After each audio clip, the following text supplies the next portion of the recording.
E a minha mãe sempre falou assim, eu vou te casar, vou ter as minhas filhas e eu vou sempre falar pra elas se serem as melhores, porque eu não quero que elas sofram o que eu sofri, sabe? E a minha mãe, ela sempre foi a melhor, mas por ela ser uma filha fora de um casamento, ela sempre, você é melhor, mas a sua irmã repetiu, você não, então você vai parar de estudar um ano pra sua irmã acompanhar você. Então ela carregou aquilo muito nela. E quando ela teve a gente como muito amigas, eu e a minha irmã, né? Que sou eu de minha irmã. E ela sempre cobrou da gente que fôssemos as melhores. Então, se eu chegasse chorando pra minha mãe, ela falava, não criei filha fraca. Quando parar de chorar, você volta aqui e fala comigo.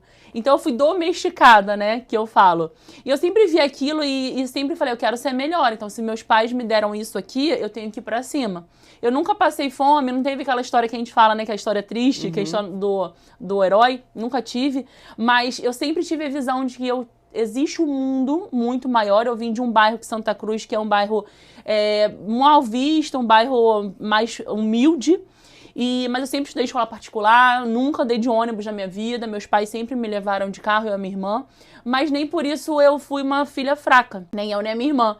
Então eu estudei, né, que eu te falei, eu tava falando pra você, eu estudei em 3 colégios ao mesmo tempo, em 3 colégios diferentes. Eu joguei vôlei, handebol, tênis de mesa no Vasco também. Jogava tênis, fazia hipismo rural, que era prova tambor, baliza e rédea.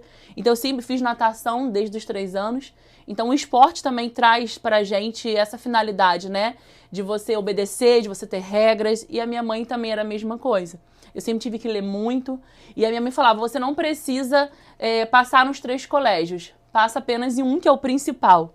Só que eu fui domesticada quanto a isso, né? Então eu passava e além de eu passar, eu era a melhor aluna da escola e eu levava a bandeira do Brasil no desfile cívico por conta disso. E a minha mãe, ela jogava vôlei antigamente e ela foi chamada pelo algodão na época e minha avó não deixou ir. Lembra que eu falei pra você que não dava, né? E aí minha mãe me botou no vôlei, eu jogava vôlei no intercolegial e a minha mãe achava que eu tinha que ser atleta.